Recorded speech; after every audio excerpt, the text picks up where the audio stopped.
The end of the War of the Ring and the destruction of the One Ring itself brought about a completely different age in Middle-earth. The main threat had been defeated and the Age of Men had begun. Elves, dwarves, orcs, and all other magical creatures began to slowly fade from this point on to make way for the race of men. But what exactly happened to Mordor? What happened to the thousands of orcs that were still left alive after Sauron's defeat? Let's find out. So the orcs were, of course, the main servants in Sauron's armies. Their strength didn't necessarily come from their martial ability, but just from sheer numbers. At the end of the day, it doesn't really matter how strong or formidable you are. If your army is outnumbered 5-1 or possibly even more, you don't stand much of a chance. Well, most of the time. Orcs were created by the first Dark Lord Morgoth, before the First Age, and served him and his later successor in their quest to dominate Middle-earth. Tolkien Gateway states that Melkor was the first to learn of the awakening of the elves. He soon began sending evil spirits among the elves who planted seeds of doubt against the Valar. It's also rumoured that some of the elves were being captured by a rider if they strayed too far, and the elves later believed these were brought to Autumno, where they were cruelly tortured and twisted into orcs. Then, after Morgoth's defeat, the orcs, along with the other fallen Maiar and servants of the Dark Lord, delved deep into the caves, pits, and tunnels of Middle-earth and the underground fortress of Autumno and Angband. They multiplied over thousands of years and spread throughout Middle-earth. When they first resurfaced, they were only a small problem, but when Morgoth made his return, he rallied them all under his name and unleashed them on Beleriand. They were used in many wars over the next few thousand years, but they were almost all wiped out in the War of Wrath. But those that did survive fled east towards the mountains of Angmar and other surrounding areas. Then, moving forward a bit, sometime around the year 1000 of the Second Age, Sauron reappeared in Middle-earth and made the land of Mordor his realm, and then he started to build the foundations of Barad-dûr. During the War of the Elves and Sauron in the Second Age, around 1700, the Orcs formed the main host of Sauron's power.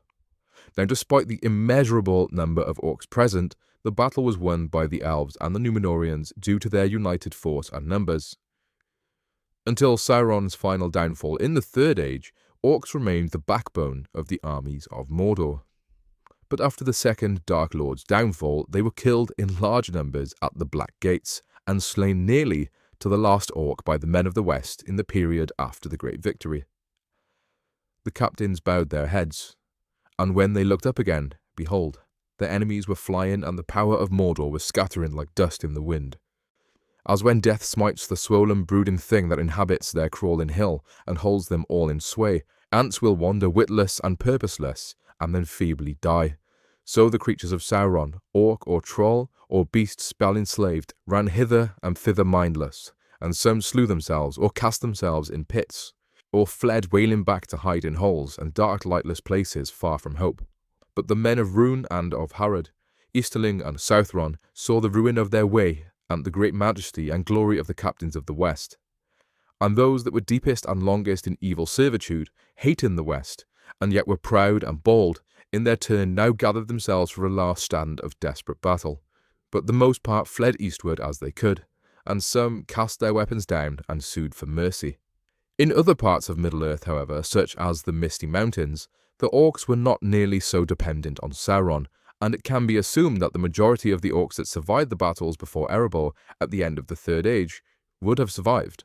We know that as a race they reproduce in the same way that men and elves do, and we know that they were originally bred, not really continuously created as such, by Morgoth, then were most likely bred on an industrial scale in Mordor by Sauron, but elsewhere they were self-sustaining and pretty much self-governing. In the early years of the Fourth Age, men, dwarves and elves would probably have massacred the Orcs as part of a peace-seeking policy, but it's very likely that within a generation of men, let's say around 20 to 50 years, this slaughtering would have come to an end and the surviving Orcs would have just been left to their own devices in the most remote mountains of Middle-earth, where they could survive underground with little need to interact with others. At the end of the day, without their huge numbers, they're not really that much of a threat. Then during Aragorn's reign as king, He conquered the lands of Harad and Khand along with the lands around Lake Rune, adding them all to the reunited kingdoms of Arnor and Gondor. He eventually chose to give the lands around Lake Nirnan in the south of Mordor to the formerly enslaved men of Mordor and possibly the surrounding Orcs, letting that be their homeland and just leaving them be. As for the plains of Gorgoroth itself, it was so badly polluted by Sauron that it was completely uninhabitable and an area pretty much incapable of housing life anyway. Not only that, but the remaining effects from a volcano eruption would have had a long-lasting impact on the area. Aragorn's time as king is the turning point for Middle-earth. Multiple ancient races gave way for men to take over. Thus the Orcs were confined to certain lands and forbidden from spreading out. This continued until they eventually became no more. Just as with all other magical creatures in Middle-earth, those that were left just eventually faded away. So my question for you guys today is this. If you were a surviving orc that had been serving Sauron for thousands of years, and after his defeat you were left to do what you pleased, would you choose to stand and fight in the name of your master, or would you choose a dark hole somewhere in a mountain or a cave to hide and spend the rest of your life? It's a bit of a silly question for today. Don't forget to like and subscribe. I hope you all have a great day, and I will see you next time.